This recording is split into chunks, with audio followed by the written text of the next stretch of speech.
Hi everyone! This week we're going to start a new art project. And our artist inspiration is Keith Haring. Hopefully you listened to and watched the book Keith Haring, The Boy Who Just Kept Drawing last week. That was an assignment that went with that Google Classroom quiz from last Friday. So if you didn't do that, go and watch that book right now before watching this little mini presentation.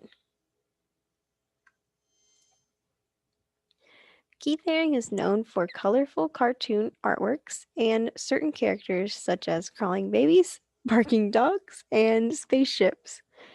He was making work around the same time as Andy Warhol was.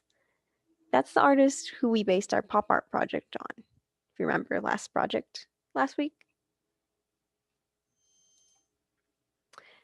Keith Haring was inspired by graffiti artists. He drew hundreds of artworks in the New York subway. He used chalk to make his art in public.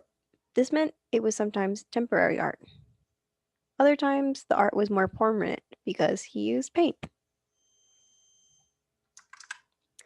People walk past his artwork every day.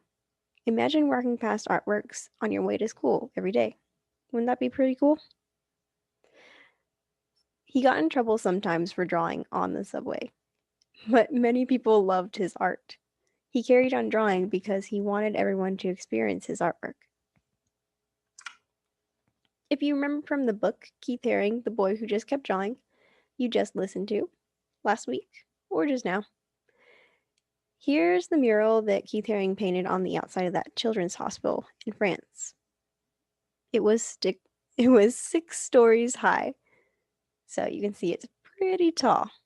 It's as large as a building.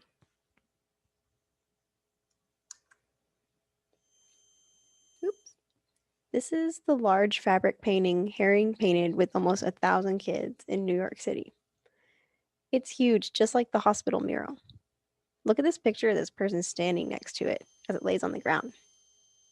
You can really tell the scale by seeing that person and this building.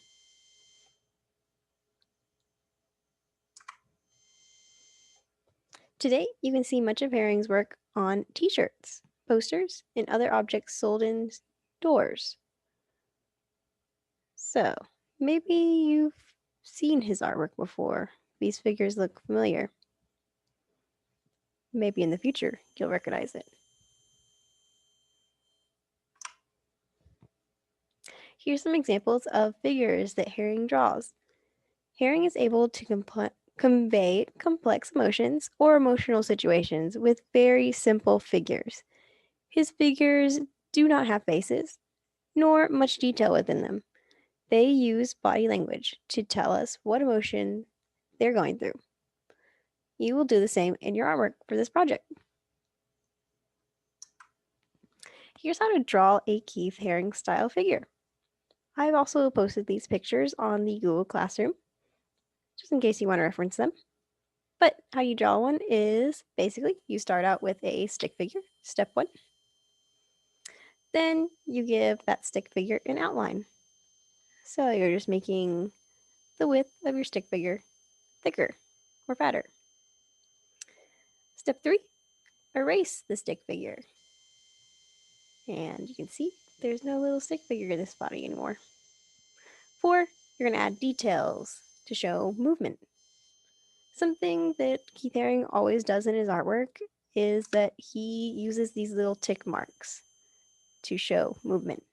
So you'll see when his characters are moving, dancing, hopping around, they always have these little lines next to them to show their movement.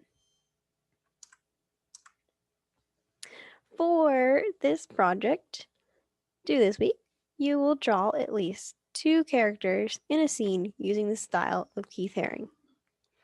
Notice his figures use expressive positioning and context, not facial expressions or objects, to show their emotion.